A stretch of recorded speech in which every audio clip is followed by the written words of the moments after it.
estou ao vivo. Agora estou com vocês. Boa noite, boa noite, boa noite. Papo de Meia começando 1 hora mais cedo para vocês. Tá joia? Sempre é importante frisar que nesse momento que estamos vivenciando de pura vibe eleições de 2022, o Papo de Meia não pode também jamais deixar ficar de fora. Boa noite a todos, boa noite a todas, a todos que vão participar conosco nesse momento de Papo de Meia eleições de 2022. Preparados? Eu estou preparadinho e preparadíssimo, porque hoje vamos ter convidados para lá e para cá de especiais. Enquanto isso, estou fazendo aqui. Oi, Renê. Oi, Lucas. Deixa eu mandar. Aviãozinho sempre é bom demais. Então é isso aí. Vamos fazer uma conexão de aviãozinhos para mandar. Sempre é importante.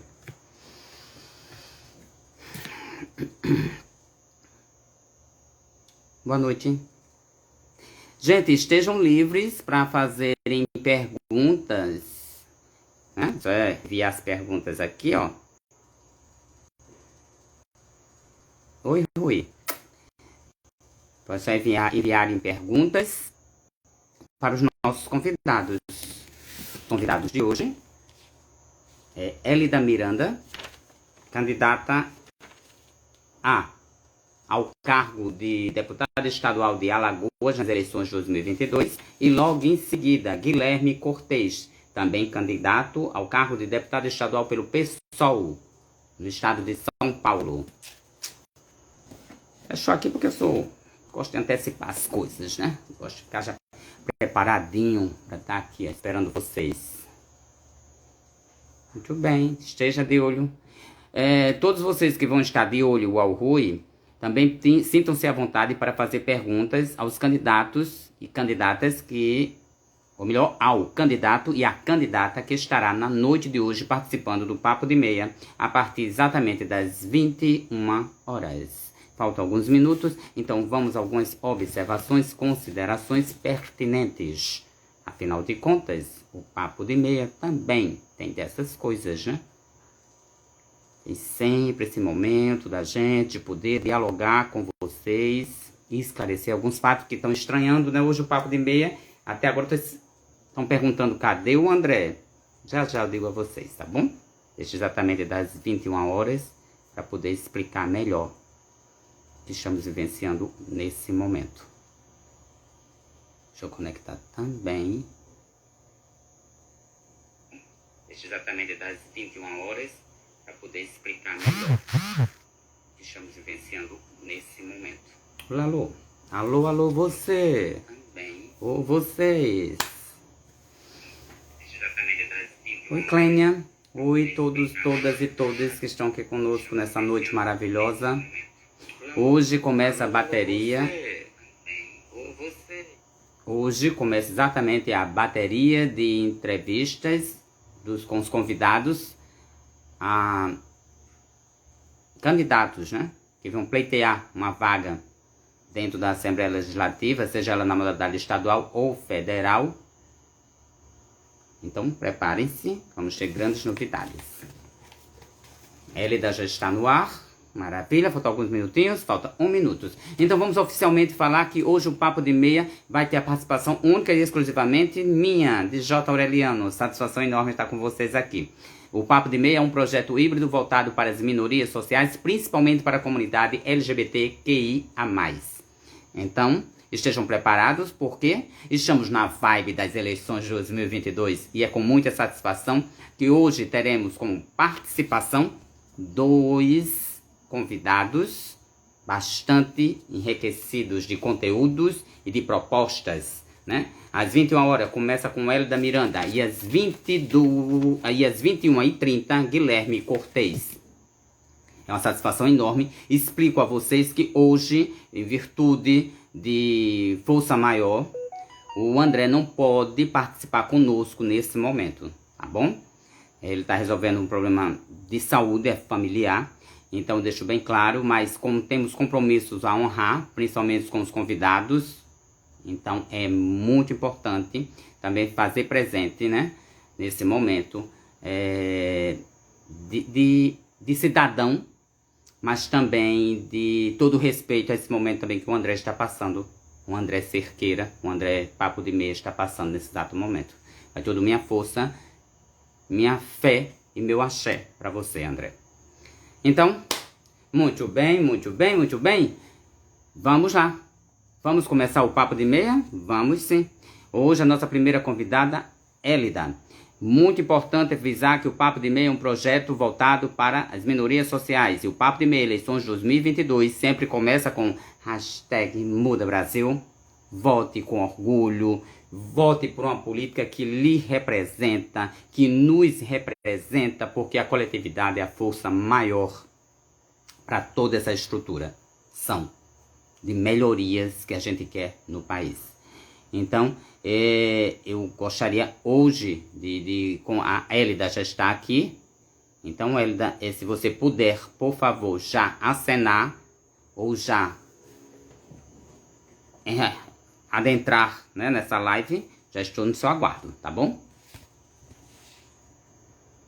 Deixa eu ver se eu consigo chamar a Elida.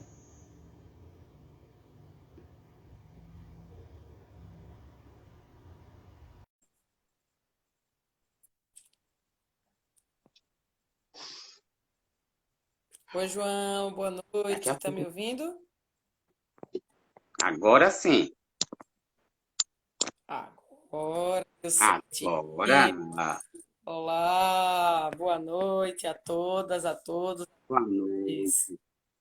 Uma alegria enorme estar aqui conversando com você e com seu público. Maior ainda é ter você aqui nesse projeto conosco. Sinto-me, né, honrado, né, e eu vou estar usando o plural mesmo com a ausência do André, mas sinto-me honrado ter você aqui conosco. Então, é um momento agora de meia hora de você explanar e eu vou lhe explorar bastante. Já disse ao pessoal, sintam-se também à vontade para perguntar. Adorei os adesivos, adorei. Esse é o seu momento bem astronauta, com fone no ouvido, né, com toda a representatividade no peito. Isso é ótimo. Bom, eu gosto sempre de fazer uma pequena introdução e falar da importância de a gente ter você. Não foi escolhida à toa para abrir as eleições de 2022 do Papo de Meia. Nós estamos falando de uma mulher negra, né? Uma mulher, porque quando a gente faz um estudo sobre a política no Brasil, nesse ano de 2022, faz exatamente 90 anos que as mulheres do Brasil conseguem ter o direito de votar, e principalmente de votarem entre si. E eu gosto muito de fazer uma introdução também falando com quem estamos hoje. Né? Hoje estamos com muito prazer e satisfação, Elida Ranchel Miranda Souza. Isso, Elida Raquel Miranda Souza. Ok. Raquel Miranda Souza, jornalista e candidata ao cargo de deputada estadual de Alagoas nas eleições de 2022 pelo PT, Partido dos Trabalhadores. Seu número na urna é 13500. Repito, 13500. Repito, 13500. Para não esquecerem, né? E vem a pergunta.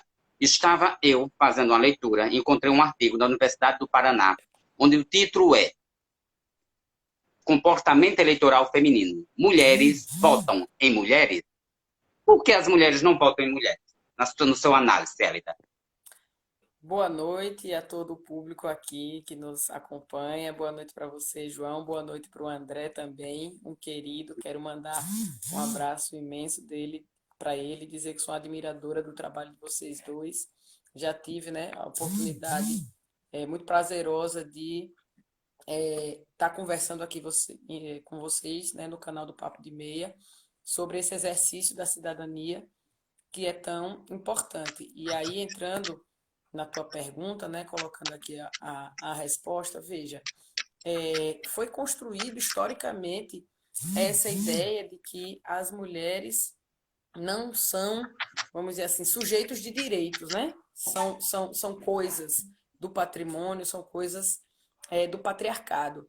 E aí, ao não ter esse direito, fica criado a falsa ideia de que nós não podemos exercer o poder, não podemos exercer o lugar de decisão. Então, se o poder não é para nós, como a gente vai votar em alguém igual a nós? Então, o nosso grande desafio começa por colocar a mulher no lugar de alguém que tem direito à cidadania plena. Cidadania plena. Portanto, se ela é plena, ela precisa ter o direito a votar e ter direito a uma representatividade que reflita a nossa democracia, que reflita a nossa população. Nós temos 53% da população, né, brasileira formada por mulheres e no parlamento, no caso federal, temos apenas 15%. Então, a nossa democracia ela está distorcida. Ela não representa, não espelha a nossa realidade social. Então, é necessário fazer esse diálogo, essa construção cidadã, para que as mulheres compreendam que elas podem sim votar em mulher, que mulher também ganha eleição e que a mulher ganha eleição para representar o conjunto da população, não para ser, vamos dizer assim, operacional de algum homem que não pôde estar ali, né? Para ser ligado às suas famílias, ligado aos seus projetos tradicionais. A mulher tem que estar ali para lutar por políticas públicas para a mulher e para eleger, para exercer plenamente esse cargo. Então, a gente vem ao longo dos anos arrancando aí conquistas, né, do ponto de vista da legislação, que vem ampliando o espaço, vem ampliando a obrigatoriedade, né, da nossa presença. Então, aos poucos, a gente está superando essa barreira, sim, e eu acredito que essa eleição de 2022 vai ser uma grande resposta para afirmar que, sim, mulher vota em mulher. Que bom. Adorei sua resposta, viu? E é muito importante porque, dentro do quadro hoje de candidatos e candidatas, né, no estado de Alagoas, segundo o site do Tribunal Superior Eleitoral, existe 282 candidatos, né? Dentre eles também candidatas. Isso é muito bom, a gente ter o grupo feminino, o grupo das mulheres, bastante consciente, né? E bastante fortalecida para essa corrente. Aí vem aquela pergunta, por ser mulher, por ser negra, o que motivou você a se candidatar? Veja só, João, vou contar, né, um trecho breve da minha história. Eu sou natural de Delmiro Gouveia. E na minha época, eu tenho assim um rostinho bem novinho, mas eu não sou exatamente do período do governo Lula. Na minha época, antes do governo Lula, quem queria estudar tinha que sair do seu interior e vir até a capital, né? Então, eu vim para Maceió para estudar, para cursar a faculdade, né? Me formei em jornalismo. E aí, nesse contexto do movimento estudantil, foi onde eu me encontrei com a política, foi onde eu percebi a importância da política e que a política está em tudo, né? A política com P maiúsculo. E ela pode ser partidária ou não. Atuei, né, por muitos anos no movimento estudantil, depois no movimento sindical e fui entendendo a importância de lutar por políticas públicas, lutar por direitos. Passei alguns anos, inclusive, atuando em campanhas, né, de companheiros do partido e depois veio esse desafio de representar as mulheres, de representar os movimentos sociais, de representar a luta contra os preconceitos e eu abracei esse desafio, fui candidata pela primeira vez em 2012, a vereadora de Maceió, depois a deputada estadual em 2018 e a vice-prefeita de Maceió em 2020, inclusive fazendo entrevista aqui com vocês ao lado do companheiro Ricardo. Então, esse crescimento, essa caminhada eleitoral, esse amadurecimento foi motivando e a gente foi percebendo o quanto é importante ter mulheres atuantes, mulheres representativas e a carência que a gente tem dessa representatividade, dessa voz feminina, dessa voz da classe trabalhadora na Assembleia Legislativa. Então, isso me motiva muito. Eu entendo que o papel de um parlamentar é ser fiscal do povo, né? Ser vigia desse orçamento público, que hoje em dia está muito longe de atender os anseios e as necessidades da população E é esse compromisso que eu quero firmar com a população de Alagoas. Não é à toa que você quer firmar tanto, que eu já parabenizo a sua disponibilidade de deixar a transparência das suas propostas. Quem não está não tá ciente da informação, no próprio Insta da candidata a deputada, e já consta um link com essas propostas, sejam elas para a área do sindicalismo, racismo, mulheres, LGBTQIA+, educação e as propostas gerais. Isso é muito, muito bom, porque já faz um apanhado legal e demonstra quem é você, um pouco do seu trabalho que também pretende realizar. O que é que eu fiz? Tanto eu e o André, a gente começou a linkar. E a gente percebeu que existem itens dentro que são muitos importantes a gente dialogar agora. No racismo existe uma pauta sobre emprego. No LGBTQIA+, existe uma pauta sobre também empregabilidade trans. Como é que você tenta trabalhar isso e quebrar essa barreira dentro de uma Assembleia Legislativa que, infelizmente, ainda é heteronormativa? E é Exatamente. racista, viu? Exatamente. A gente identifica que essa Assembleia Legislativa não nos representa, né? Que ela é o clube dos senhores, Uhum. né? O clube dos senhores e o clube das famílias tradicionais da política alagoana. E aí, quando nós falamos sobre enfrentamento, combate ao racismo, quando a gente fala sobre enfrentamento e combate ao preconceito pela questão da orientação sexual ou da identidade de gênero, a gente entende que isso está diretamente atrelado à necessidade de autonomia de renda e de empregabilidade desse cidadão e dessa cidadã. Porque geralmente quem é alvo desse tipo de preconceito acaba também, ao mesmo tempo, sofrendo e se encontrando em vulnerabilidade social. Né? Essas pessoas ficam à margem da empregabilidade, ficam à margem da plenitude dos seus direitos de cidadania. Então, quando a gente fala sobre isso, a necessidade de fazer, né, o fomento, o estímulo à empregabilidade, as capacitações e estimular para que tenha não só vagas, né, por meio de concursos no serviço público, mas um estímulo para que a própria iniciativa privada seja estimulada a abraçar essa força de trabalho.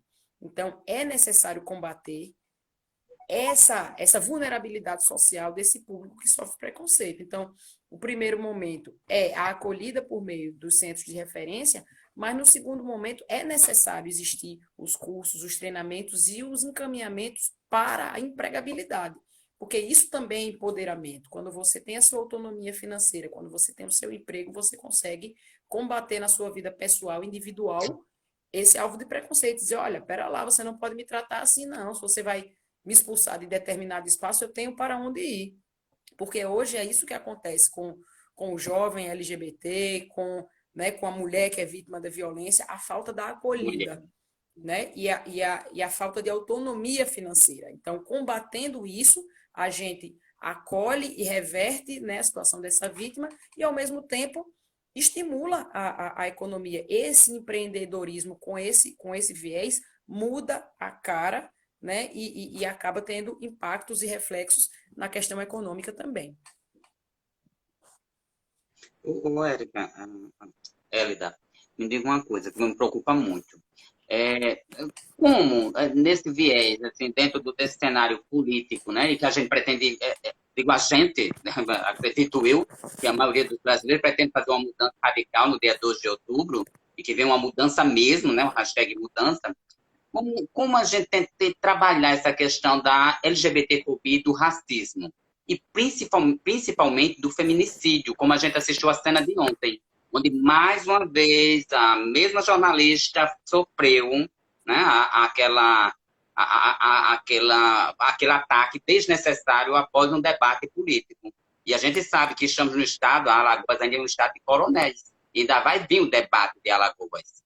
E a gente faz medo. A gente tem medo, até de se expor, até de adesivar os carros, ou até de estampar com medo o adesivo. Exatamente. Existe, de uma forma intencional, a criminalização da política, né? Para que as pessoas sintam medo de fazer política, de expressar e externar a sua opinião e para que a democracia, para que o processo eleitoral, do ponto de vista da riqueza do debate, seja cada vez mais silenciado. Essa é uma forma conservadora, é a forma que a ultradireita encontrou para buscar hegemonizar a política e fragilizar a democracia. Então, é necessário combater, né? Combater esse medo de discutir política, combater esse ódio que é estimulado, né? Porque cria-se essa falsa notícia, essas fake news em torno, né, do ódio. Então, quem é da religião A tem que odiar quem é da religião B, porque é do demônio, é uma coisa ruim. Quando, na verdade, a nossa Constituição garante que o nosso país é laico. Ou seja, a decisão de ter uma religião ou não, seja ela qual for, é de cada cidadão e cidadã, não é do poder público. Nós temos que garantir a liberdade de culto para quem quer exercê-lo. Então, é necessário que a gente possa combater essa forma nefasta de fazer política. Quem quiser colocar o seu adesivo de candidato A ou candidato B, coloque, use, não tenha medo. Essas pessoas que estão tentando plantar o medo no nosso coração, elas são covardes, elas não têm coragem não de fazer isso às claras, só faz isso às escondidas. Então é importante a gente reafirmar, né, qual é o posicionamento, em quem vota, por que vota. Pergunte, né, essas pessoas que têm plantado ódio, por que você vota nessa candidatura? O que significa essa candidatura para o presente e para o futuro do seu estado, do seu país? Então, esse é um momento riquíssimo. E a democracia vai superar, né, essa tentativa de semear o ódio. Né? Já foi reafirmada a eficácia do nosso sistema eleitoral. O nosso sistema eleitoral ele é auditável, ele é transparente, a urna eletrônica é segura. Né? O STF, inclusive, tem feito declarações importantes no sentido do combate à fake news e a gente tem que também combater isso no dia a dia, espalhando a informação verdadeira. Então, se alguém vai votar, né, no candidato do ódio porque tem o preconceito no seu coração, porque acha que as mulheres não são dignas de respeito, que vote. Porque, na verdade, a tampa desse esgoto foi aberta, né, pelas pessoas que defendem e elegeram o genocida que está citado lá na cadeira de presidente. Mas se a gente quer mudar o Brasil, se a gente quer voltar a ter preço justo para os alimentos, a ter uma política de desenvolvimento no nosso país, nós temos que buscar outra alternativa. Então, a gente acredita que 2022 vem com esse papel e que as pessoas estão, sim, dispostas a votar, que o resultado da eleição vai ser assegurado e estamos com muita esperança, as pesquisas apontam para isso, que vai ser um resultado onde a gente vai, mais uma vez, poder ter o presidente Lula dirigindo esse país e voltando as pessoas a ter esperança e, mais do que isso, ter comida na mesa e ter um projeto de desenvolvimento no nosso país. Importante sua fala, importante sua explanação. E já que falou em comida na mesa, também é importante a gente falar um item que o pessoal do Papo de Meia que acompanha, eles sempre me perguntam, e claro que eu não vou deixar de fugir da pauta daqui. É sobre a questão que consta na sua proposta também, no item saúde LGBTQIA+. Essa questão da ampliação do ambulatório trans. Que a gente, o que é que acontece, pelo menos é o que eu colhi, corre o risco até de fechar, se não tiver uma atenção especial, e mais uma vez vai ser uma recuada, né? Porque já foi um avanço, a gente tem um ambulatório trans, e a gente tem medo, a gente mesmo da comunidade LGBTQIA+, a gente tem medo desse recuo. Qual a sua proposta, nesse momento, qual a sua fala sobre esse assunto, né? Já que consta na sua pauta de propostas. Olha, primeiro a gente reafirma a defesa do SUS, né? Ele é muito importante e é no SUS onde a gente tem esse acompanhamento, né, bastante específico e ele precisa ser realmente público, gratuito e de qualidade para o conjunto da população. E aí o ambulatório trans, ele cumpre esse papel de fazer o acompanhamento hormonal, de garantir o processo de transexualização, inclusive com todos os acompanhamentos necessários, seja do ponto de vista não só hormonal e físico-biológico, mas também o acompanhamento psicológico, o acompanhamento de assistente social, que dá ao tratamento esse conjunto, partindo do pressuposto, primeiro, que não é doença, tá? Então, esse tratamento não é nenhum tipo de reversão, né? Como isso já foi plantado por alguns segmentos. Mas ele é para garantir justamente a dignidade e a cidadania, assim como foi o momento em que a gente aprovou que o nome social poderia ser retificado nos documentos, na caderneta escolar. Então, essa política pública que já passou, né, pela questão da política pública na educação, da política pública nessa questão dos documentos, precisa chegar à saúde com mais efetividade também. E o ambulatório, ele é uma resposta a isso. Então, é muito, vamos dizer assim, pouco, né? É reduzido ainda esse atendimento, mas ele precisa se ampliar. Ele precisa se ampliar também para o interior, ele precisa tirar essa população da invisibilidade e dar a amplitude necessária para que essas pessoas sejam atendidas, tenham a dignidade. Então, o ambulatório é um avanço e a gente precisa garantir orçamento público no estado de Alagoas, e esse é o papel da Assembleia Legislativa, precisa garantir orçamento público para ampliação do laboratório e para ampliação, inclusive, do número de municípios de alagoanos que ofertam esse serviço.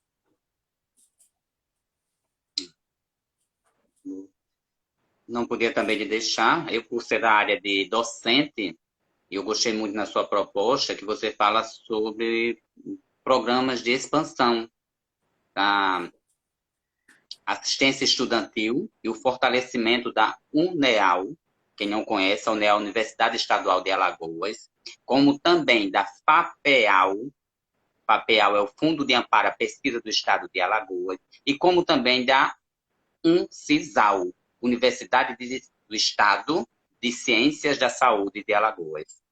Então, eu quero que vocês planem, porque assim, acho que educação é fundamental. E nada melhor do que oportunizar nesse momento saúde, educação e, como você próprio falou, alimentação, que está também a preços absurdos. Exatamente. Eu quero reafirmar meu compromisso com a educação, né? Não por acaso isso está entre as nossas propostas principais aí na plataforma, porque a gente entende que qualquer estado, qualquer país que se pretende ser levado a sério e que pretende desenvolvimento, ele precisa investir em educação. Educação não é gasto, educação é investimento. E por muito tempo nesse país, isso foi olhado como uma coisa menor. Tanto é que, se você somar todos os outros presidentes da República, abriram menos vagas do que um único presidente da República, que foi Lula. Lula sozinho aumentou, criou mais vagas para o ensino superior do que todos os outros presidentes da República juntos. Isso não é qualquer coisa. E trazendo para essa questão que você coloca da UNEAL e da UNCISAL, em vários momentos passou-se, né, pela cabeça de algumas pessoas em extinguir, dizer, olha, vamos fechar a UNEAL e a UNCISAL, porque afinal de contas a obrigação do Estado é garantir apenas o ensino médio, o ensino superior é obrigação da União. Mas um Estado que quer se desenvolver, ele não pode se contentar com aquilo que é obrigatório, ele precisa ousar, ele precisa expandir, ele precisa aprimorar aquilo que já foi feito de positivo.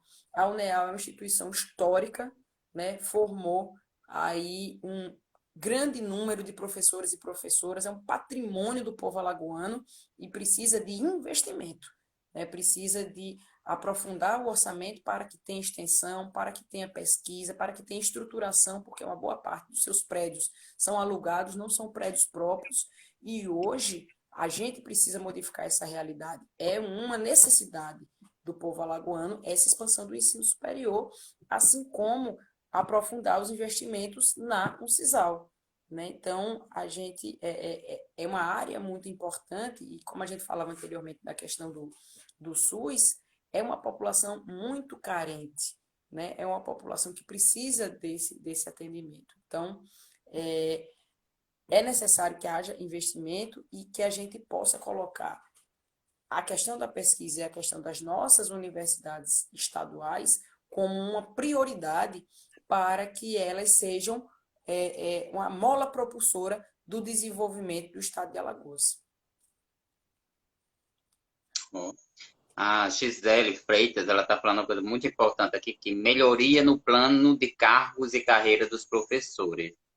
Perfeito. Eu Né? defendo, inclusive, isso está na nossa proposta, uma mesa permanente de negociação entre o governo do estado e as categorias, para que esse plano seja revisado, inclusive as demandas. Né? A gente não pode, a cada demanda que surge, colocar lá força de trabalho precarizada. Né? Não faz as contratações por meio de monitorias, mas não faz o concurso público. A gente tem que modificar essa realidade, dando as garantias e os direitos para esses servidores e servidoras, para que o serviço seja de qualidade, enxergar a comunidade escolar como um todo. Então, também o vigilante, a merendeira, todo esse contexto tá no bojo do cotidiano escolar. Então, esse plano de cargos, carreiras e salários precisa ser revisado anualmente, e por isso que essa mesa de negociação permanente ela é fundamental e é algo que a Assembleia Legislativa, como fiscal do povo,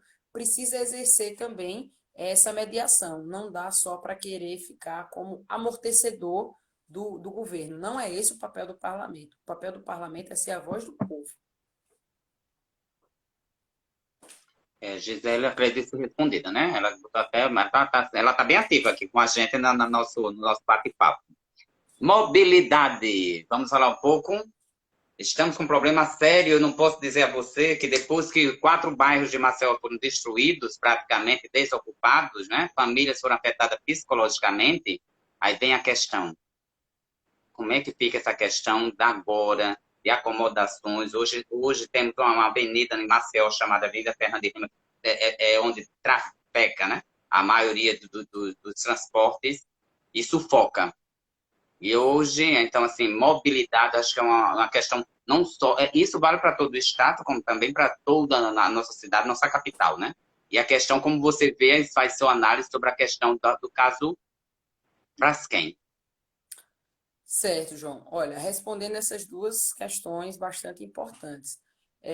Primeiro, é necessário não restar nenhuma dúvida que o que a Braskem fez foi um crime ambiental, né? É crime ambiental.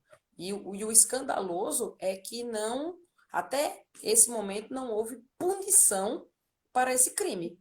Porque, inclusive, eles nem chamam a compensação financeira que as famílias e os atingidos e atingidas estão recebendo, nem chamam de indenização, chama compensação financeira. Por quê? Porque a indenização é um mecanismo de punição. A Braskem não está sendo punida. Eu costumo colocar como um comparativo para as pessoas entenderem melhor, como se a gente estivesse no trânsito, né? E a Braskem bateu no meu carro e diz: Olha, eu vou pagar o seu Uber e o seu carro a partir de agora é meu. Foi isso que aconteceu, porque a Braskem ficou com o terreno. Isso é um absurdo. A gente ainda não tem dimensão de qual é a profundidade desse desastre. A gente já sabe que quatro bairros foram atingidos. E o que vai acontecer com o Farol? O que vai acontecer com a Fernandes Lima? A parte de trás do CEPA está comprometida e a parte da frente está tudo bem? Como é isso? Né? Então, a Braskem se comportou de uma maneira criminosa, destruiu a vida e o lar de centenas e centenas de famílias e não teve a devida punição. Então, é necessário que o poder público tome uma atitude que provoque, né, as autoridades no sentido de cobrar que isso não aconteça dessa forma. Né? Então, essa questão do crime da Braskem é algo espantoso mundialmente. Né? Então, é necessário, sim, que o Ministério Público seja provocado, é necessário que ocorra a punição. Que ocorra a punição. Essa é a defesa que a gente faz e a gente entende que a Assembleia cumpre um papel importante nesse sentido. Inclusive porque a empresa criminosa Braskem acha pouco o que fez em Maceió e agora está indo para a Barra de Santo Antônio fazer a mesma coisa, destruir outra parte do estado de Alagoas. Então, é necessário ter uma vigilância, é necessário, inclusive, dizer, olha, está autorizada a Braskem, tem licença ambiental para destruir, né? Então, cadê os órgãos de fiscalização? Essa é uma grande questão. E aí, quando você fala sobre mobilidade, a gente precisa perceber, assim, a demanda de transporte em Alagoas, ela é grande. Se transportar de determinado município do interior para a capital é possível, mas às vezes entre uma região e outra, você vê a forma mais precária, mais difícil, mais sem regularidade de horário e de tarifa. Então, essa é uma questão que precisa ser enfrentada, né? É necessário ter uma legislação e ter uma fiscalização para o cumprimento e o respeito. Então, esse é um debate que a gente tem que enfrentar. E todo debate que a gente enfrenta, ainda mais num estado pequeno como Alagoas, é um debate que você tem que enfrentar quem está lucrando com o sofrimento da população. Porque para isso estar acontecendo, a população está sofrendo, a população está sendo penalizada. Então, é necessário esse enfrentamento e a gente se coloca à disposição da sociedade para ser essa voz de enfrentamento garantindo os direitos da população alagoana. Bom, para quem está acompanhando, observam que meia hora, um instante passa. Verdade. Mas acredito que a gente levantou pontos importantes e muito pertinentes para esse momento, onde sua fala também muito importante e muito rica em conteúdo. Eu abro espaço agora para agradecer sua participação. E também deixo espaço para que você faça suas considerações de alguma pauta que eu não cheguei a falar aqui. Então, sinta-se à vontade.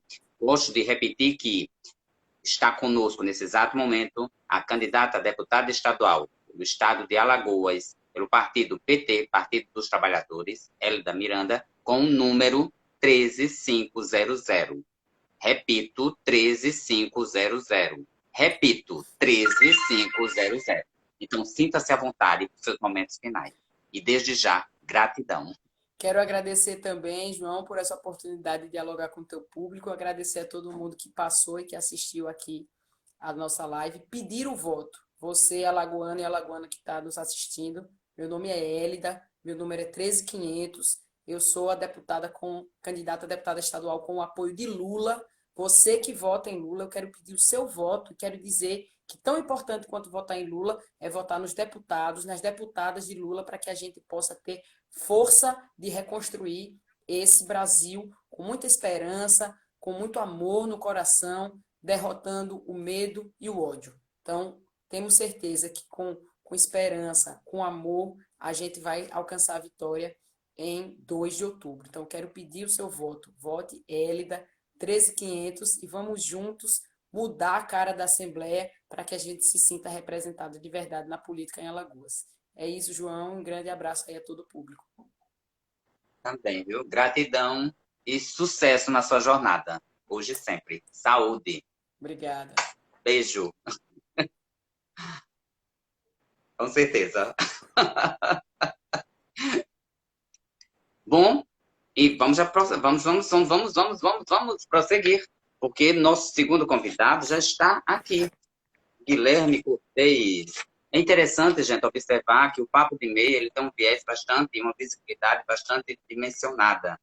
Ele tanto abrange, não só, ele é um produto, né? É um empreendimento de Alagoas, porém sua visibilidade também atinge outros estados, como São Paulo, Rio de Janeiro, Minas Gerais, Bahia, Pernambuco, Paraíba. Então, assim, vai circular dentro desse viés, dentro desse espaço, do Papo de Meia Eleições 2022, exatamente deixa eu só falar, vários candidatos de várias regiões do Brasil, tá bom? E é com muita satisfação que a gente agora vamos receber o nosso segundo convidado, Guilherme Cortez, que é exatamente do estado de São Paulo. Deixa eu tentar ver se eu localizo ele aqui. E ele está aqui, sim. Eu já vou convidar. Agora, convite feito, convite aceito. Oi, João, tudo bem? Tudo bom, Guilherme? Como estás? Tudo bem, meu amor. Obrigado de coração por essa oportunidade de ficar falando aqui com vocês, com os nossos amigos de Alagoas, mas também com quem acompanha a gente aqui em São Paulo e todo o Brasil. Justamente, né? Para mim é muito importante eu faço esse network de estado em estado, onde o Papo de Meia consegue abranger e atingir. É muito, muito É importante. isso. Tá? E mais importante ainda é ter você, Guilherme da Costa Aguiar Cortez, advogado, candidato ao cargo de deputado estadual pelo PSOL, na coligação Federação PSOL, Partido Socialismo e Liberdade e Rede Sustentabilidade. Natural de São Paulo, seu número é 50. 50005. Exatamente, eu gosto de repetir. 50005. 50005. Então, seja muito bem-vindo. Tá, Joia? Eu vou usar uma frase que você usa muito nas suas redes sociais e no seu merchan também de publicidade e propaganda. A gente nasce e merece ser feliz. Exato. A gente merece ser feliz. Então, me diga qual é a sua felicidade em ser candidato. Hoje, porque eu já sei que no passado você também já foi. Você foi o quarto candidato, mas como vereador, né? O quarto candidato como vereador, mas bem votado, em quarto lugar, na cidade de Franca, em São Paulo. E hoje se candidata como deputado estadual.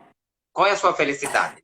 E está concorrendo nesse pleito. Deixa só eu acrescentar. Na eleição de 2020, eu fui candidato a vereador. Em que pese a gente tenha sido a quarta candidatura mais votada da cidade, a gente não conquistou um mandato, infelizmente. Que nem acontece com tanta gente pelo Brasil, porque a gente não atingiu o quociente eleitoral. Então, embora a gente tenha tido mais votos que a maioria daqueles que foram eleitos, a gente próprio não conquistou o nosso mandato, mas foi um resultado que foi muito significativo para a gente, meu bem. Porque Franca é para quem não conhece, Franca é uma cidade muito conservadora no interior do estado de São Paulo, uma cidade muito LGBT-fóbica, né? Uma cidade que na última eleição, no segundo turno, deu 3/4 dos votos para o Bolsonaro. Então, na época eu tinha 22 anos, hoje eu tenho 24, e ter sido o quarto candidato mais votado dessa cidade por um partido de esquerda, jovem, debatendo pautas que são tão estigmatizadas, infelizmente, e a gente ainda assim ter sido a quarta mais votada da cidade, ter tido mais votos que todas as candidaturas do bolsonarismo, por exemplo, foi muito significativo. Então, eu costumo dizer que eu exerci um mandato, eu estou exercendo um mandato mesmo sem ter sido eleito para um, né? Mas eu acho que 2.890 pessoas me conferiram um mandato popular como vereador em Franca, e a gente tem usado essa votação para trabalhar como se tivesse um mandato. E daí, a candidatura a deputado estadual, eu acho que ela veio como uma consequência disso.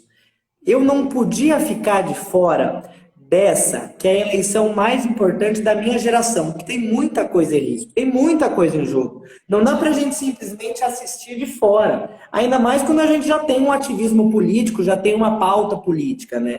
Então, a gente olhava para o cenário eleitoral aqui do estado de São Paulo, onde o Bolsonaro ganhou, teve a maioria dos votos, onde foi o Bolsodória, então essa junção do bolsonarismo com o PSDB, que a Assembleia Legislativa foi tomada por todo tipo de escroque, e ontem a gente viu aquele caso do Douglas Garcia intimidando a Vera Magalhães, algumas vezes atrás teve a cassação do Mamãe Falei. Então, vendo todo esse cenário, eu pensei que eu não podia ficar de fora.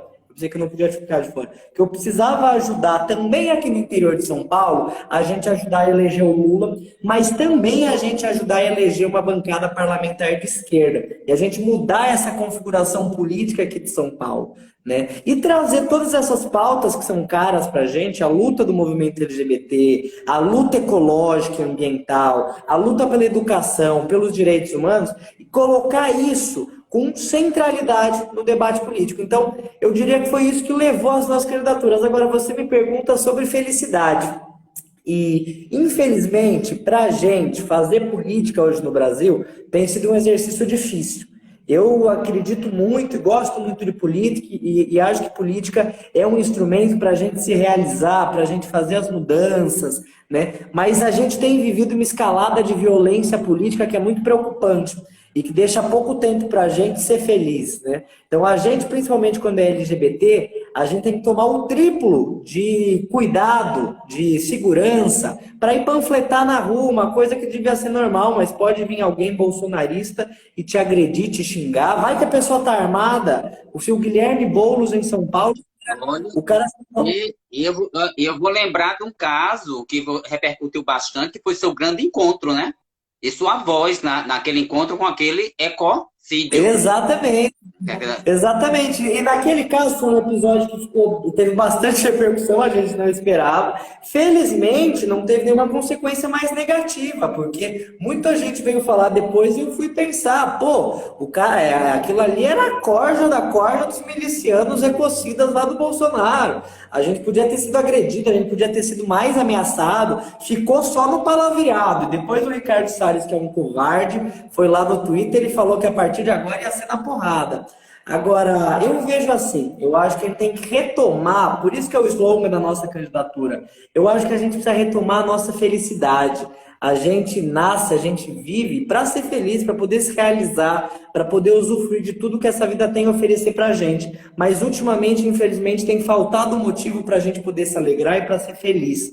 Né? Principalmente para nós que somos LGBTs, principalmente para quem mais sofre com a violência, para quem mais sofre com a desigualdade que a gente está passando.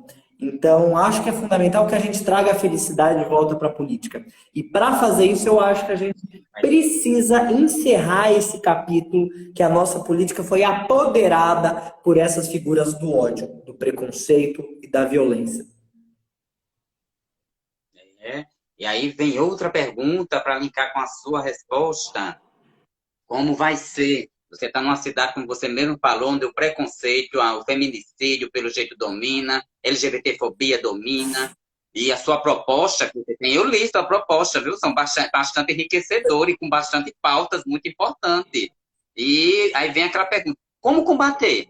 Como trabalhar para inverter esse quadro que parece que as máscaras caíram e muita gente agora se vê como dono da razão, dono da verdade. E às vezes não tem nem conteúdo, viu? Quem está acompanhando aqui a gente, que já me segue ou ainda não me segue, eu queria fazer esse convite para também conhecer um pouco mais das nossas propostas. Quem vai lá no meu Instagram, no link que está na nossa bio, pode entrar no nosso site, conferir todas as propostas. A gente fala de muita coisa, porque acham também que a gente que é LGBT ou que é ativista do movimento LGBT, a gente só fala sobre as nossas pautas. Mas primeiro que as nossas pautas não são caixinhas, né? Então não é que a gente é um grupo à parte da sociedade, a gente também sofre ainda mais com as desigualdades na educação, com as desigualdades na saúde, com a crise social e com a violência que a gente está vivendo. Então, acho que essas pautas elas são todas interrelacionadas, né? Eu acho que hoje, no Brasil, sobretudo os grupos que são mais marginalizados, estão em situação mais vulnerável, a gente carrega um alvo na nossa cara, né? Então, os números de intolerância religiosa aqui no estado de São Paulo, nos últimos 5 anos, sobretudo, e aí a gente está falando de intolerância contra as religiões de matriz africana, em específico, que historicamente sofrem a mistura da intolerância religiosa com o racismo religioso, por serem religiões que têm origem na ancestralidade africana.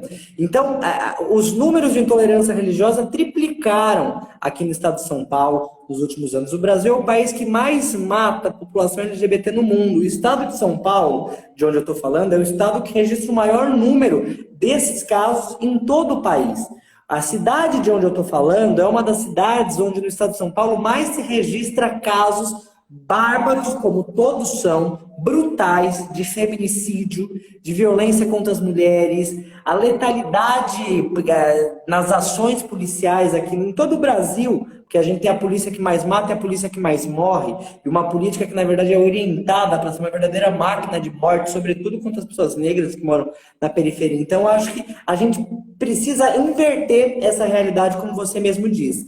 Não é a gente falar de privilégio quando a gente está falando da gente tratar os grupos, as pessoas que estão mais atrás, que estão mais em situação de vulnerabilidade, e a gente garantir o mínimo para elas poderem viver, para elas poderem existir e para elas terem um mínimo de igualdade. Então, acho que a gente precisa olhar especificamente para essa realidade dos grupos que mais têm sofrido com vulnerabilidade e com a violência. Por isso que a gente propõe, dentre várias outras coisas, a gente propõe um plano estadual de combate ao crime de ódio, à violência de ódio, a todas essas violências que elas são motivadas ou pela sua identidade de gênero, ou pela sua orientação sexual, ou pela sua etnia, ou por qualquer característica sua. O crime de ódio é aquele crime que ele é voltado para destruir a sua identidade, sabe? Então você agrediu uma pessoa por ela ser mulher, por ela ser LGBT, por ela ser negra, por ela praticar essa religião. Acho que a gente tem que olhar com muita atenção para as nossas populações, mas não só combater a violência. Eu acho que combater a violência é fundamental, porque se a gente não combate, a gente naturaliza.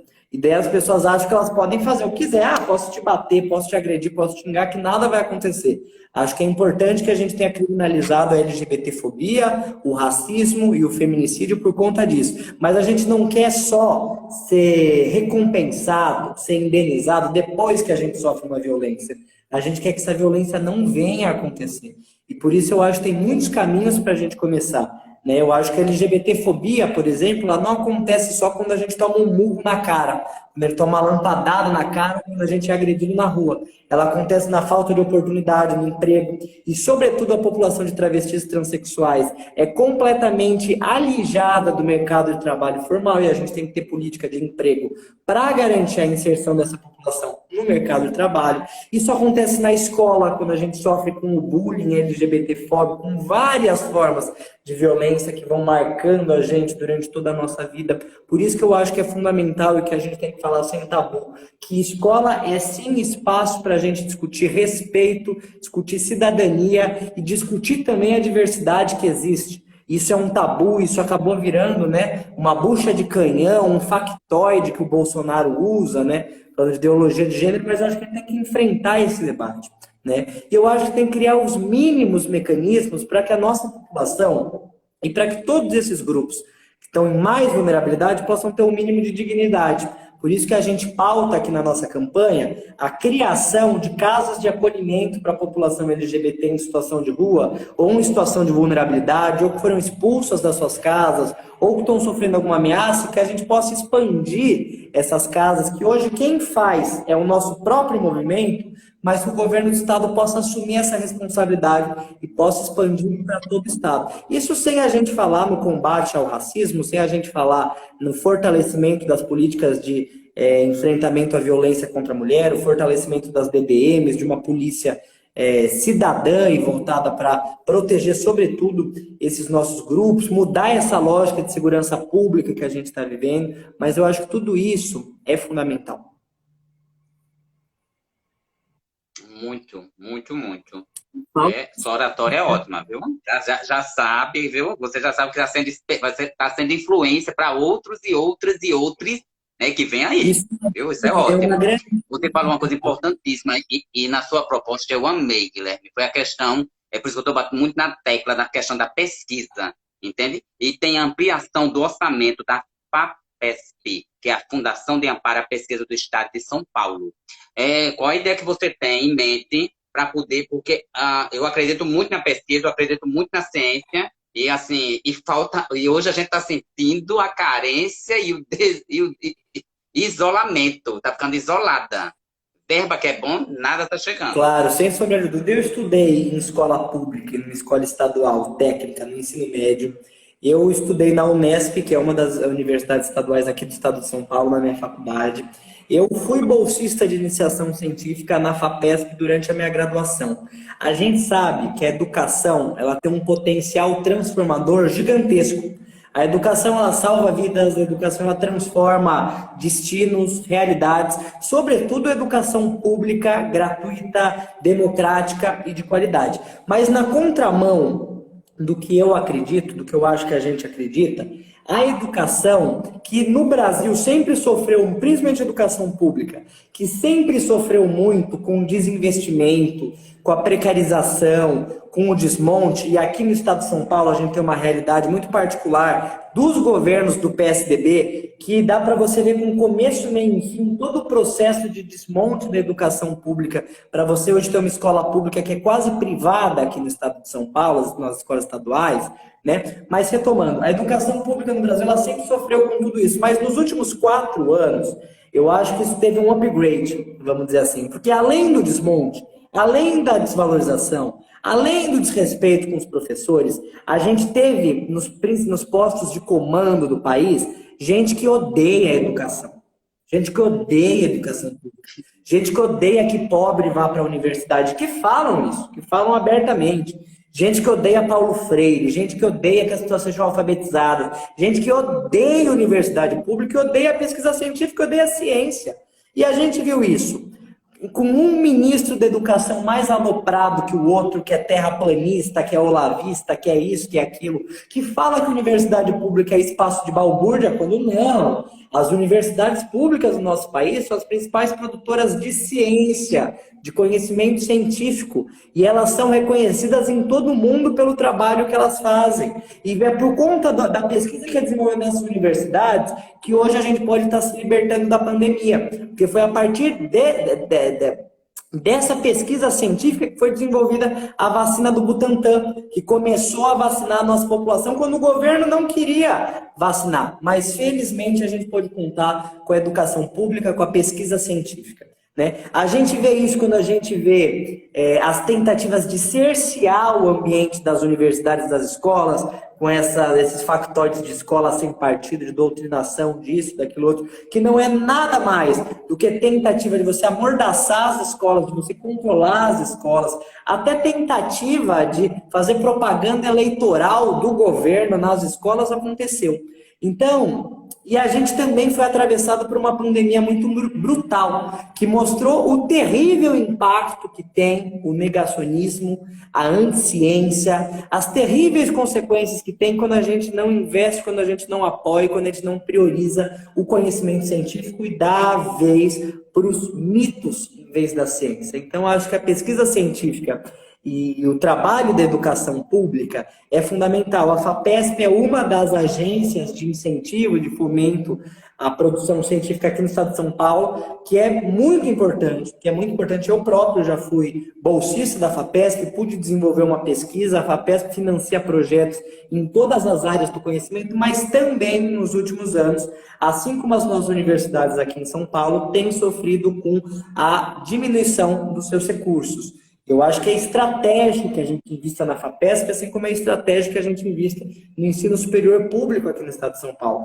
Por isso, não poderia ser diferente. O que eu mais fiz nos meus últimos anos foi atuar, foi rodar o estado de São Paulo em defesa das universidades estaduais paulistas, em defesa da educação pública, em defesa da pesquisa pública aqui no nosso estado. Como deputado estadual, eu quero levar também essas lutas que a gente já faz há muito tempo para a Assembleia Legislativa, para pautar que as universidades estaduais paulistas aumentem os seus recursos, porque não sei se quem está acompanhando aqui sabe, mas o percentual de recurso que vai para as nossas 3 universidades estaduais aqui em São Paulo, a USP, a Unesp e a Unicamp, ele não é reajustado desde 1995. Há mais tempo do que eu estou vivo nesse mundo, o percentual de investimento não é reajustado. Isso é sintoma, é sintomático, é exemplificativo de como é tratada a educação pública e ensino superior aqui, da mesma forma como a pesquisa científica. Então, acho que a pandemia e esses 4 anos de negacionismo, de olavismo, de terraplanismo, mostraram para a gente que o caminho é outro. O caminho é a gente investir em educação pública, a gente pegar o que tem de bom na trajetória brasileira, como o legado de Paulo Freire, que eles odeiam, mas que é uma das mentes mais renomadas e reconhecidas no mundo, e não é à toa, e a gente ampliar também o nosso investimento na produção científica. Porque sem ciência não tem remédio, não tem emprego, não tem maquinário, não tem exportação, não tem importação, não tem computador, não tem essa live que a gente está fazendo. Justamente. Teve 2 pontos na sua proposta que me chamou bastante atenção. E até então eu não tinha lido em proposta nenhuma principalmente de candidatos, né, desse cenário político. É diploma em Braille para alunos com deficiência visual. E outro ponto muito importante que foi lembrado, é uma das pautas da sua proposta, pessoas com deficiência, que é o transtorno espectro autista. Realizar sessões, né, e teatros voltados para esse público. E aí vem o meu olhar, como você é uma pessoa humanista, né? Você já é humano, eu acho uma extravagância dizer que é humanista, mas é que você tem a sensibilidade, teve o cuidado e a cautela de observar para essa população que é muito esquecida. Olha, eu acho que a gente tem que olhar. Às vezes, quando a gente não tem algum transtorno do espectro, quando a gente não tem alguma deficiência, a gente não tende a ver as dificuldades que outras pessoas elas podem ter. Então, eu vou te dar um exemplo. Todo mundo sabe que aquela campainha que toca no intervalo das escolas, não sei como que é aí em Alagoas, mas aqui em São Paulo, aquilo é uma buzina infernal. Uma buzina infernal. Parece buzina de trem. É um negócio que machuca o ouvido de todo mundo. Mas as pessoas que têm hipersensibilidade sensorial, dentre as quais estão as pessoas com transtorno de espectro autista, isso é muito mais sofrido para elas. Não é só um barulho que é irritante, que incomoda. É uma coisa que enfim, desestabiliza. É uma sensibilidade muito grande sensorial para ouvir aquele barulho, sabe? Então pode parecer uma coisa que para muita gente é banal, é secundária, a gente pode deixar para depois, mas para as pessoas que vivem isso, não é. Não é. Pode ser a barreira para um aluno deixar de frequentar a escola. Ou da mesma forma como, por exemplo, a gente não ter sessões, ou a gente ter muito poucas, e é custo caríssimo, mas a gente ter pouquíssimas sessões de teatro, de cinema, de musicais, que sejam adaptados para essa população com hipersensibilidade sensorial, mais uma vez, dentre os quais estão as pessoas autistas, isso aí pode ser a barreira para que essas pessoas não vão ao cinema e não possam desfrutar de um entretenimento, de um lazer, que é assistir um filme normalmente. Elas também têm o direito de assistir um filme. Elas também têm o direito de ir no teatro, assistir uma peça que elas queiram. Elas também têm o direito de frequentar a escola sem que toque uma campainha que vai gerar um problema para elas. As pessoas que têm deficiência visual, elas também têm o direito de conseguir ter acesso ao seu diploma. Isso é uma coisa tão básica, sabe? Então, eu acho que a gente precisa olhar de uma maneira mais global. As nossas cidades e a nossa sociedade não é acessível para as pessoas com deficiência em diversas formas. Geralmente, quando a gente fala em acessibilidade, a gente pensa na calçada. E, de fato, se a gente pega a maioria das calçadas do Brasil, é terrível para quase todo mundo andar, sobretudo quem tem alguma questão de mobilidade reduzida. Agora, não é só calçada que a gente está falando, não é só calçada. É o atendimento das pessoas com deficiência, das pessoas com transtorno de espectro autista no sistema de saúde, que muitas vezes é negado, ou que muitas vezes não é feito um tratamento específico, um atendimento específico para levar em conta a realidade daquela pessoa. Ela não tem um atendimento prioritário, muitas vezes no caso das pessoas autistas. Agora tem toda uma luta pelo cartão do autista, pela identificação em vários espaços, né, por vagas selecionadas, assim por diante. Mas não é só a calçada, é o acesso à saúde, é o acesso à assistência social, é o acesso à educação, é o acesso ao lazer, é a própria segurança, porque as pessoas com deficiência, elas são mais expostas, estão ainda mais vulneráveis à violência, por isso eles têm que pegar os dados de violência contra as mulheres com deficiência, que são ainda mais gritantes. Então, acho que isso é tudo muito gritante, isso é tudo muito bárbaro. Para as pessoas que, porventura, não têm ou não identificam não se identificam com pessoas com deficiência, podem parecer coisas secundárias. Por que eu vou me importar em ter um diploma em braille? Isso aí até alguém lê, ou sei lá o quê. Mas cinema, tal. Mas não é. Cada uma dessas medidas pode parecer poucas, é a gente garantir o mínimo, é garantir que cada espaço na nossa cidade, no nosso estado, no nosso país, ele seja acessível para qualquer pessoa. Que qualquer pessoa possa entrar numa sala de cinema para assistir um filme que ela queira ver, sem passar por nenhum constrangimento, sem passar por nenhuma por nenhum problema. Qualquer pessoa possa ir no teatro, qualquer pessoa possa acessar a escola, qualquer pessoa possa acessar o sistema de saúde, qualquer pessoa possa ter, porque só assim a gente consegue garantir igualdade. Eu acho que é fundamental a gente ter pessoas com deficiência, ativistas que conduzem esse debate, protagonizam esse debate de uma forma brilhante, e que eu acho que tem que ter protagonismo em toda essa discussão, só que eu acho que a gente não ter deficiência não é uma desculpa para que a gente não reflita sobre isso. Ah, deixa só para que eles falem sobre isso. Eu acho que deveria ser um dever de todo mundo, a gente incorporar no nosso debate político, nas nossas propostas, sobretudo da gente que quer ser eleito para representar mais pessoas, a realidade e propostas concretas para as pessoas com deficiência.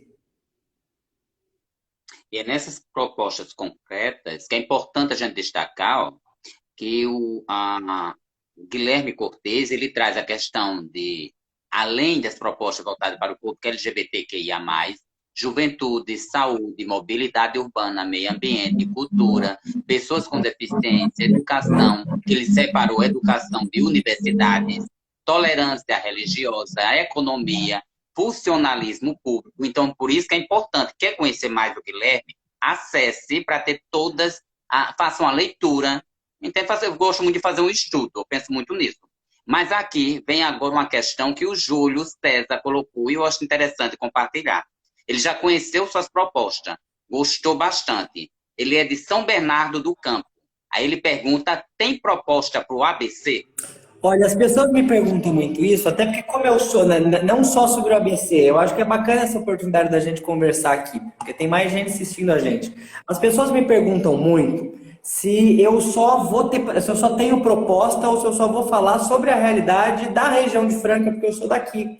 E porque naturalmente, por ser daqui, por já ter sido candidato aqui, por ter uma relação com essa região, a gente tem um olhar especial. Não só um olhar especial, só que a gente conhece melhor a realidade de onde a gente está pisando. Então as pessoas me perguntam, eu quero votar em você, eu sou do ABC, eu sou do Vale do Ribeira, eu sou do Vale do Paraíba, eu sou do Oeste Paulista, quero votar em você, mas você vai representar a minha região também? E se você pega, como a gente está discutindo aqui, as nossas propostas que estão lá no nosso site, sobre todos os eixos que você falou agora, não são propostas para uma região em específico, são propostas para todo o estado de São Paulo. Então a gente fala sobre acessibilidade, a gente fala sobre meio ambiente, a gente fala sobre economia, a gente fala sobre tributação, a gente fala sobre os pedágios, diz respeito a todo o estado de São Paulo, não só a região de Franca.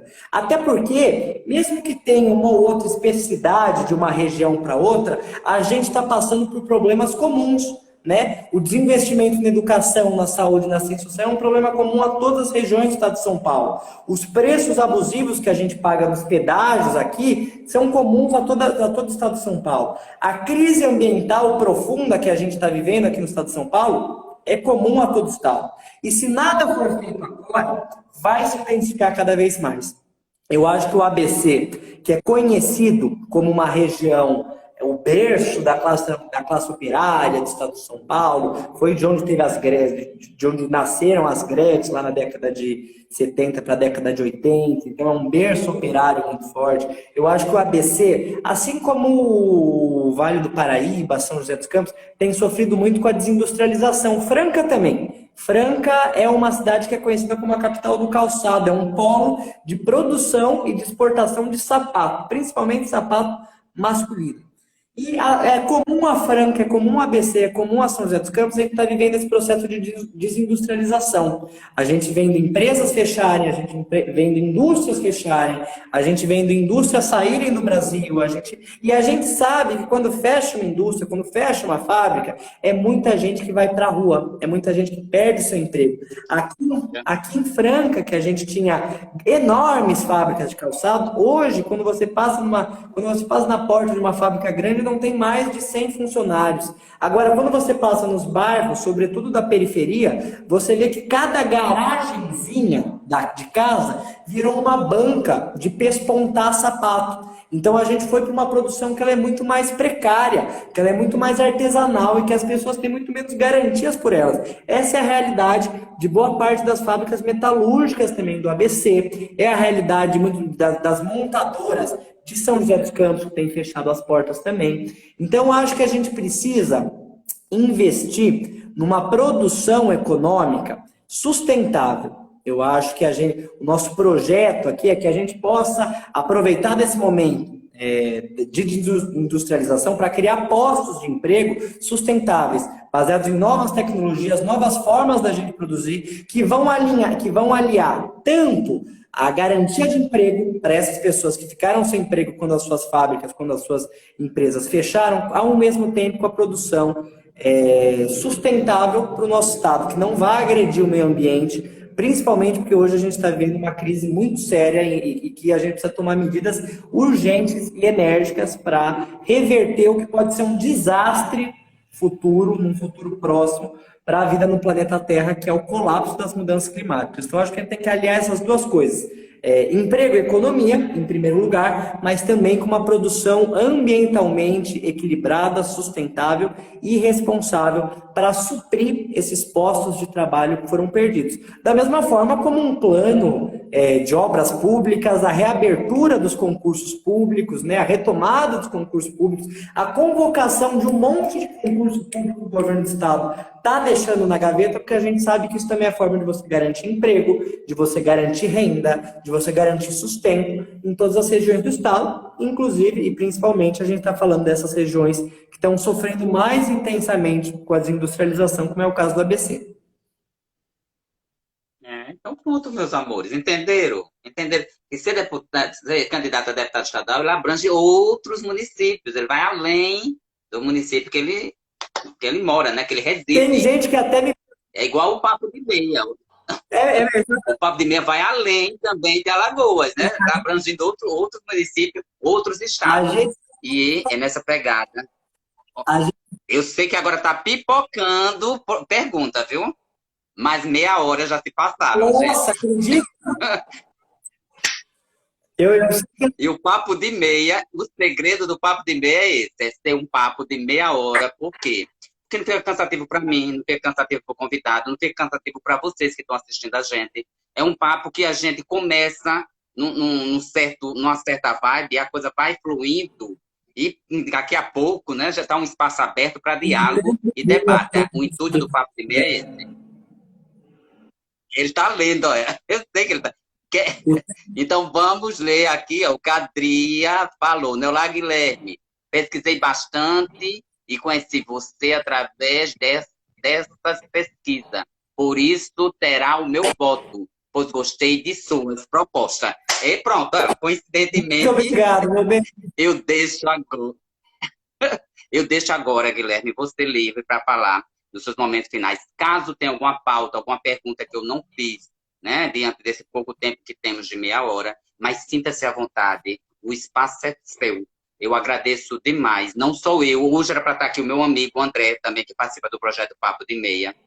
Ele teve um problema de saúde, né, com o pai dele, faltou, mas os compromissos têm que ser honrados, né? Então, estou aqui presente e muito agradecido por ter você participando conosco. Sinta-se à vontade, o espaço é todo seu agora. Eu que agradeço muito, meu amor, pela oportunidade de estar conversando com as pessoas que te acompanham, com toda essa galera que entrou aqui para conversar com a gente, ter podido responder algumas perguntas, falar mais sobre as nossas propostas. A gente está há 18 dias da eleição, então a gente já passou da metade da eleição, mas agora a gente entrou no momento mais importante, porque a grande maioria das pessoas só vai decidir os seus votos, sobretudo os seus votos para deputado, agora nas próximas semanas. Para a gente que é de uma campanha que está no interior de um estado, que tem pouco dinheiro, é muito difícil fazer campanha, é muito difícil chegar mas que enfrenta a violência, que enfrenta a intolerância, que sofre com a LGBTfobia, que sofre com essas ameaças que nem eu estava falando, é muito difícil fazer campanha. Só vale a pena, primeiro, porque a gente sabe que a gente está do lado certo, e segundo, que por onde a gente passa, a gente recebe muito carinho, a gente recebe muito afeto, a gente recebe muito incentivo. Se eu pudesse falar de uma coisa, eu acho que a gente não pode deixar para depois o debate ambiental e o debate sobre as mudanças climáticas. Eu sou professor de atualidade, eu discuto isso com os meus alunos e com as minhas alunas, de que a gente já tem tanto problema no Brasil que Às vezes, quando a gente vai falar de mudança climática, parece uma coisa que é muito distante. Parece, vamos falar disso depois, já tá falta, já tem problema na saúde, na educação, nisso, naquilo outro. Só que não é uma questão secundária, não é uma questão para deixar para depois. A mudança climática não vai acontecer daqui a 20, 30 anos, ela já está acontecendo.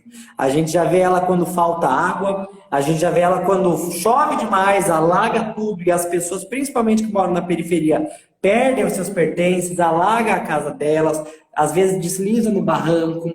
A gente vê isso quando, agora essa época de estiagem muito forte aqui na região que eu tô, que a gente vê um foco, você olha para o horizonte, é uma cena apocalíptica, assim, que você vê focos de incêndio por tudo quanto é lugar.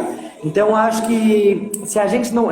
Os cientistas dizem que se a gente não fizer nada já, em curtíssimo tempo, para frear esse rumo que a gente está indo, a gente vai ter consequências muito sérias. Então, acho que essa tem que ser a eleição que a gente coloca aquele limite, sabe? Aquele prazo. A gente tem que, nessa eleição, mudar o nosso rumo ambiental. E para fazer isso, eu acho que a gente tem que eleger candidaturas ambientalistas e candidaturas que têm compromisso com essas pautas. E não esse bando de ecocida, de desmatador, de ruralista que domina a nossa política.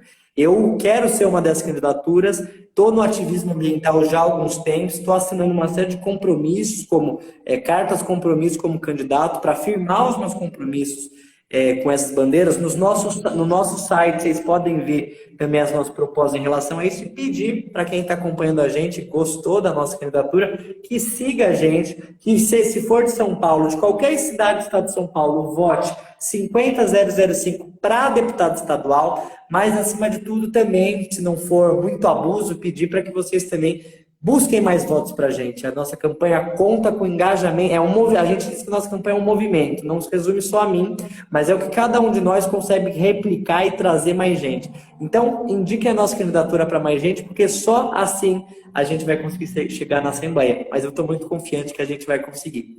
Então, quero agradecer muito pela oportunidade, meu bem. Desculpa ter me alongado aqui, mas desejar uma excelente noite para você de descanso e que a gente possa sair melhor e com mais alegria e felicidade do dia 2 de outubro. Eu só posso agradecer também sua presença aqui, a participação dessas pessoas maravilhosas que estão acompanhando e cada vez mais chegando pessoas, e informar que tivemos hoje a participação de Guilherme Cortez, candidato a deputado estadual pelo PSOL, com a coligação Rede, né, e PSOL, natural de São Paulo, com estampando aí o fora, desgraçado, e, né, lembrando que para mudar é preciso ter a consciência e escolher pessoas que sejam a nossa voz e nos representem. Então, nada melhor do que 50005. 50005. Repito, 50005. Afinal, a gente merece ser feliz. Muito feliz. Muita gratidão. Beijo, meu amor. Beijos. Boa noite. Boa noite, viu?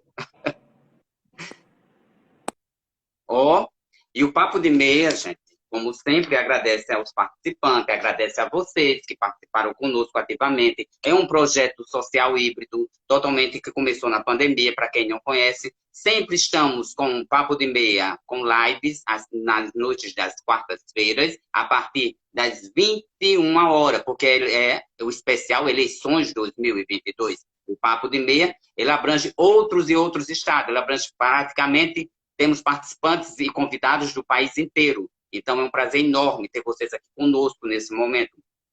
E informo mais, é um projeto híbrido social voltado para as minorias sociais, principalmente a comunidade LGBTQIA+. Por isso que é muito importante a gente ter espaços como esse, que sejam multiplicados, replicados em outros estados, em outras cidades, e que possamos, sim, dialogar, conversar, trocar ideias. É muito importante ter vocês conosco nesse projeto e também semeando e multiplicando esse projeto para outras cidades, outros estados. É com muita gratidão que eu encerro o Papo de Meia de hoje. Meu nome é J. Aureliano, é uma satisfação enorme estar com vocês, brincar com vocês, mas mais importante, aguçar a mente de vocês para promover reflexão e para provocar com novos conhecimentos. Afinal, informação gera formação, que flui transformação. Essa é a ideia do Papo de Meia de hoje. Um beijo para cada um de vocês. E a gente se encontra na próxima quarta-feira, a partir das 21 horas, com mais 2 convidados de pontos diferenciados dos estados brasileiros, mas, porém, da comunidade LGBT e também das minorias sociais. Uma satisfação enorme, enorme, enorme. Beijos, beijos, beijos. Sintam-se todos beijados.